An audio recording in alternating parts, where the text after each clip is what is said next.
This week, Ben Carson has faced new and more intense scrutiny over some of the things that he's said and printed in the past, some perceived lies in his speeches and in his books. And we're going to talk about a couple of them today, including a follow-up on our discussion yesterday about his lies having to do with both West Point and some of the other things, including the stabbings, the rock hits, and his violence when he was young.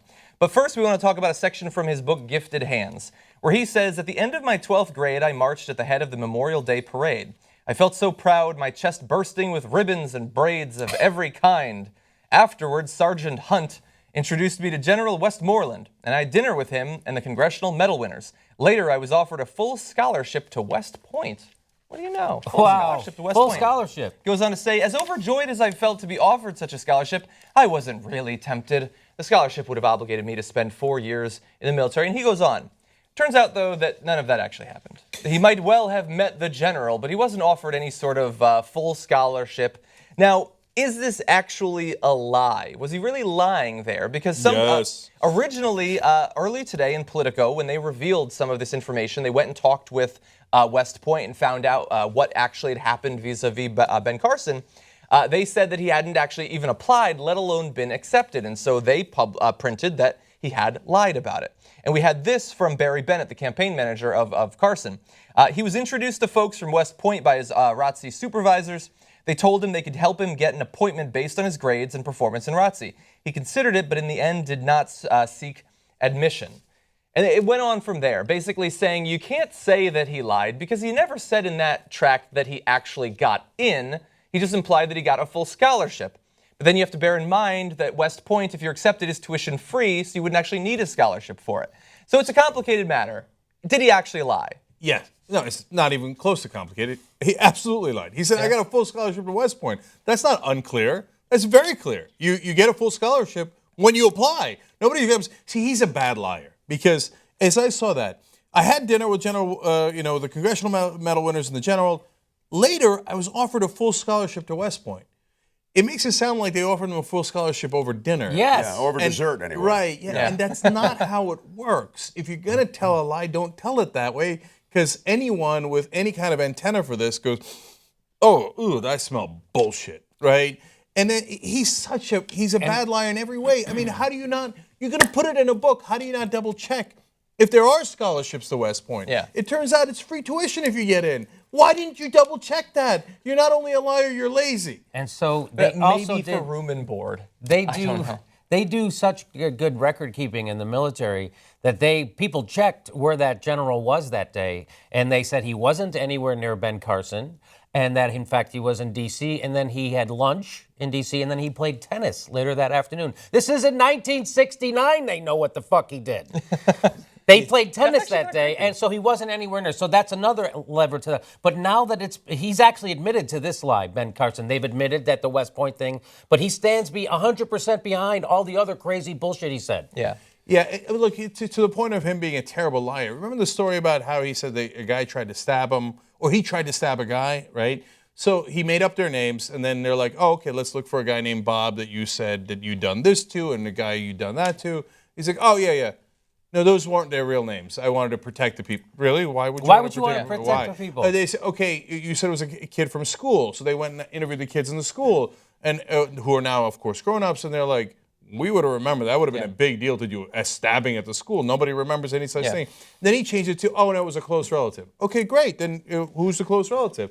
I don't want to. I don't want to put him on the spot. Why don't you want to? What's the putting him on the spot? But all that I knew from day one, because he said he tried to stab him, and the knife luckily hit his big buckle belt and didn't go in. Yeah. Oh, what bullshit.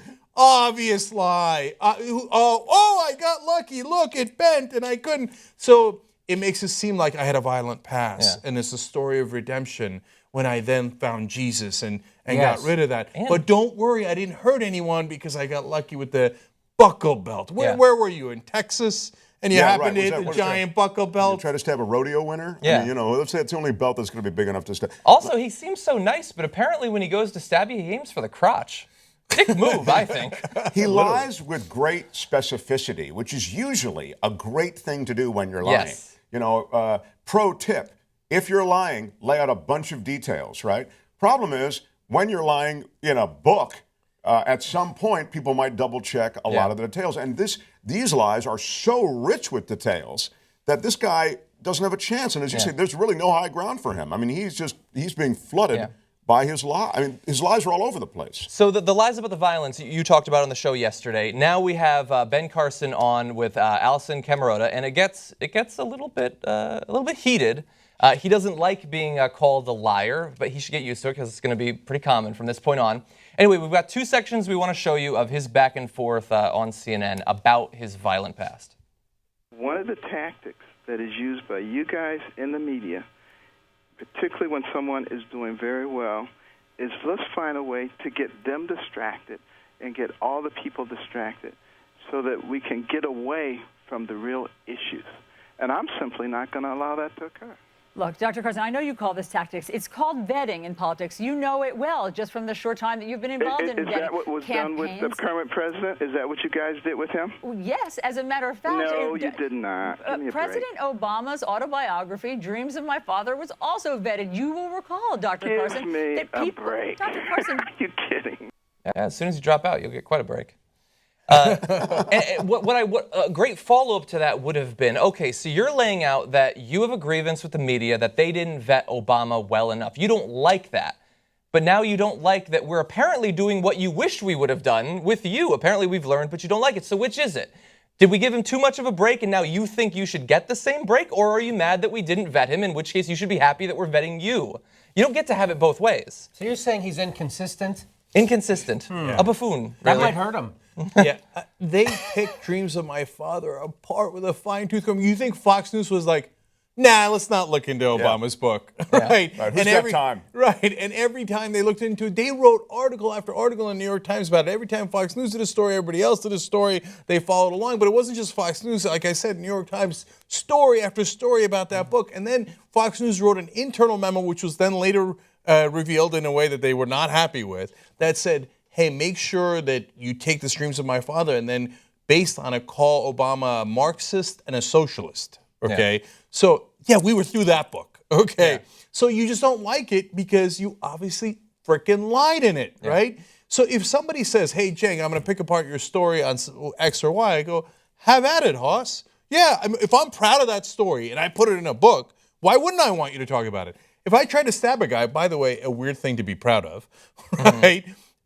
Then I would know who I tried to stab. Yeah. And if I'm running for president, and then there's a huge controversy over whether I did it or not, I might milk it for a couple of days, be like, oh, you guys are so unfair to me. And then I'd bring the guy out and be like, this is the guy. That would have been a great review. The guy who you credit as being responsible for the life-changing event where you found Jesus and found your calling, why wouldn't that be an amazing moment between two relatives? You would bring him out. The other thing that he's trying to do there, and this is also very clever, I mean, he's really quite clever, and that is, let me show you this hard scrabble life I had, and, you know, up from the streets, and now how I found the light with Jesus and this new way. And of course, many people signed on to that. I mean, it was that effective.